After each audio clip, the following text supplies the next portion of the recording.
This royal entremet with pistachios, saffron, and apricots expresses luxury with its ingredients used within.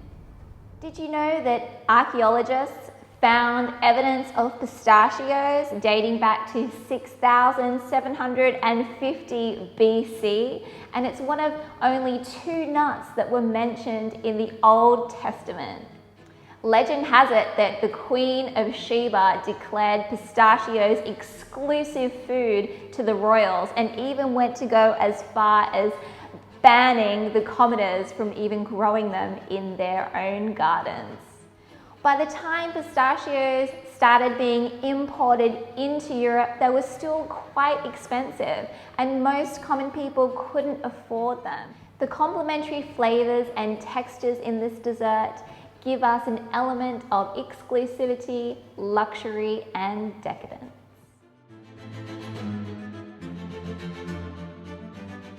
We first need to start hydrating our seaweeds and our egg replacement. So we have our first measurement of water here, and to that we're going to be adding our panis egg or instant vanilla pudding mix,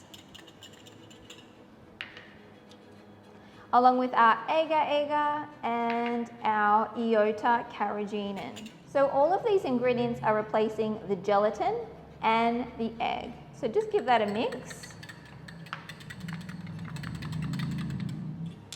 Now today, because I am infusing this white chocolate mousse with saffron, we're going to add a little bit of our saffron to those hydrated powders as well. So I'm going to get a good pinch and just add it to those powders and give it a good mix so it can start hydrating also. So our seaweed and egg replacement powders have been hydrating for about 10 to 15 minutes. I'm just going to put them in a larger bowl so it's easier for us to work with. And in our saucepan here, we're going to start heating up our plant milk until it gets to the smoke point, or just before it starts boiling.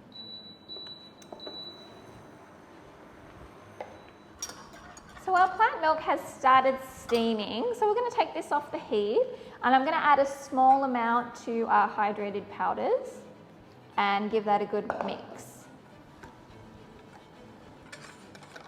Continue adding your plant milk and mixing.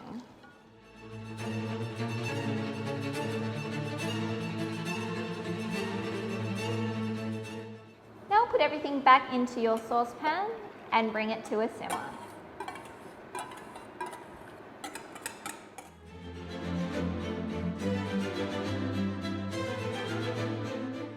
Once it starts simmering, turn the heat down to low and allow it to simmer on low for 1 full minute. Once it's been simmering for 1 full minute, you can take it off the heat. Add your cocoa butter and your vegan white chocolate. Using the residual heat from our creme anglaise, we want to start melting our chocolate.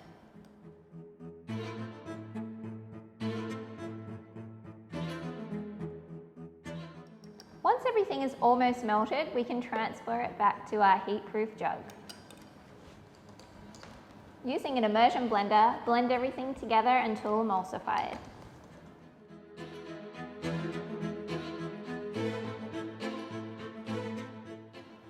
Now set your creme anglaise aside. We want to keep it nice and warm. Put that aside and work on the next step. Now we can work on our meringue. So the first thing that you want to do is combine your potato protein and your xanthan gum together, along with a little bit of your sugar. So like maybe a tablespoon or so.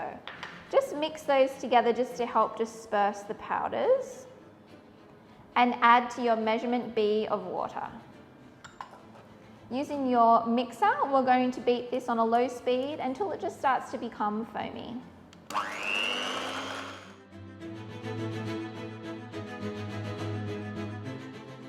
Once mixed, add a pinch of bicarb soda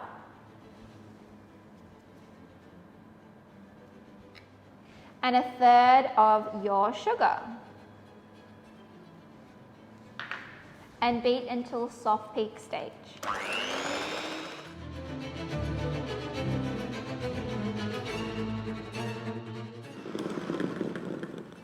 Once you've reached the soft peak stage, you can add the remaining sugar a little at a time.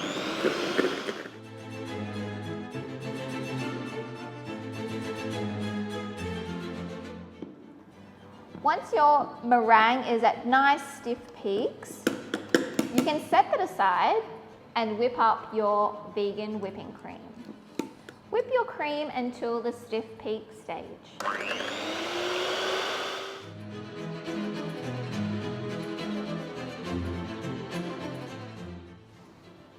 Now that we have our 3 elements, so our creme anglaise, our meringue, and our whipped cream, we can start assembling our entremet, start getting it ready before we put everything together. So I have here 2 rings, which are 18 centimeters, and I want to cover the base with some cling wrap. So I like to attach it down to one side and then start pulling to create a nice, taut, flat base. Once that's all attached down, just flip it over, and then your rings will be ready. Now we can go back to our creme anglaise. Now we want to work with it at 50 degrees Celsius. So once it cools down to 50 degrees Celsius, or if it's cooled down a little too much, you can pop it into the microwave for like 10-15 seconds and then check it again. It must be warm.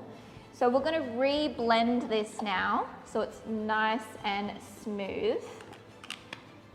Don't worry if it looks a little curdly like that, it's going to smooth up again. Now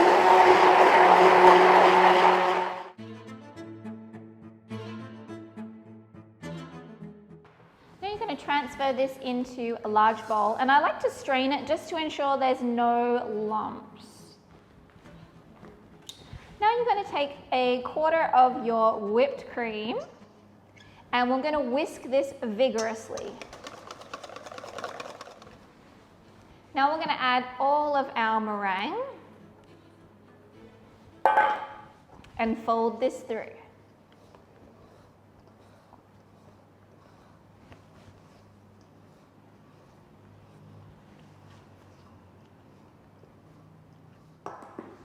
Now start adding your vegan cream a little bit at a time and fold through.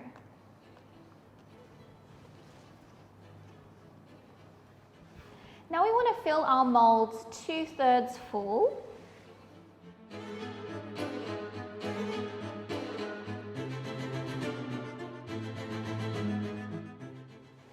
And we have our prepared inserts. This is our apricot confit and our pistachio crème. So I want the confit to be down this way, and I'm going to center this and press that down.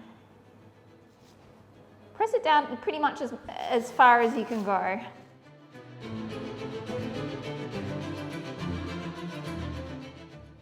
Transfer your sponge over the top with the chocolate side up and push down, and you're just going to even out your mousse. Now these are going to be transferred to the refrigerator for about 6 to 8 hours, just to ensure the texture of the mousse is what we want it to be, and then into the freezer overnight. Once your entremets come out of the freezer and they're nice and firm, we're going to remove them from their forms. And you can do many of these at a time. And I'm just going to put some cling wrap down. And I'm going to remove the cling wrap from this one here. Just run my firing gun around the edges.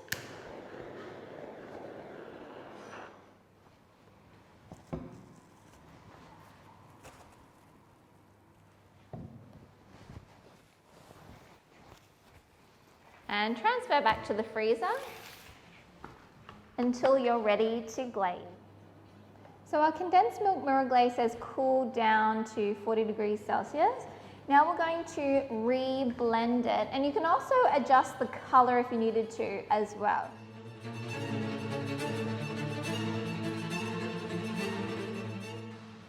So to glaze your cake, you want to have everything all ready and your glaze at your correct temperature. I've just taken my Pistachio Royal Entremet out of the freezer. And you just want to make sure that you're glazing one at a time so it keeps nice and cold. And I'm just placing it onto a tray lined with a cooling rack, and there's some cling wrap on my tray as well, just to catch any of that excess glaze so we can reuse it. So just before you're going to use your glaze, just give it a good stir. Have everything else on the ready. I've got my cake board here all ready to go. And you want to work quite swiftly and with confidence. We're going to do little circles starting in the center.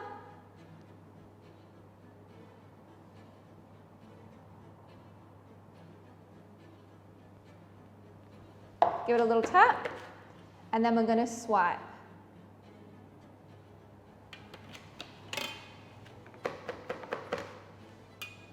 And just let that set for a couple of minutes before you transfer it onto your board.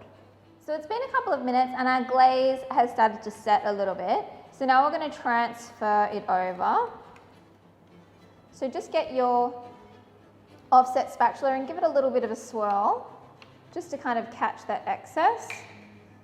And I like to use a knife or another small spatula. Just make sure you've got a good grip before you transfer it.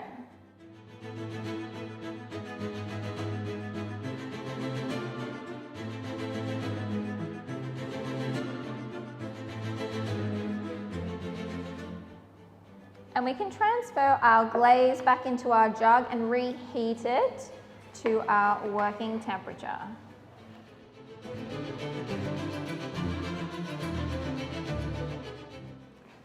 So I've just heated my glaze up again to make sure that it's at the right temperature, and we're going to glaze our next cake. So I've just taken it again out of the freezer, so it's super cold.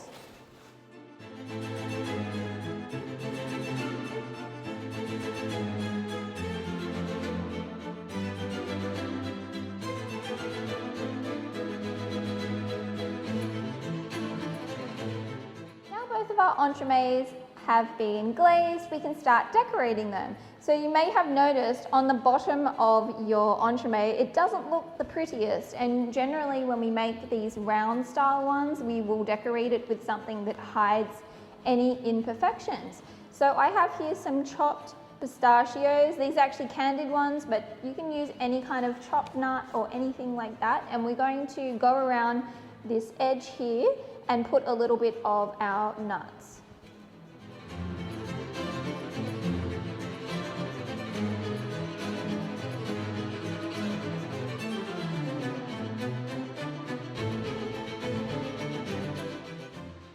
So I did a very simple decoration. All I've done is added some of our chocolate curls, as well as some of our candied pistachios and a little bit of rose petals. But you can decorate these however you like. Get creative in the kitchen. And there you have it, folks. This is our Pistachio Royal Entremet.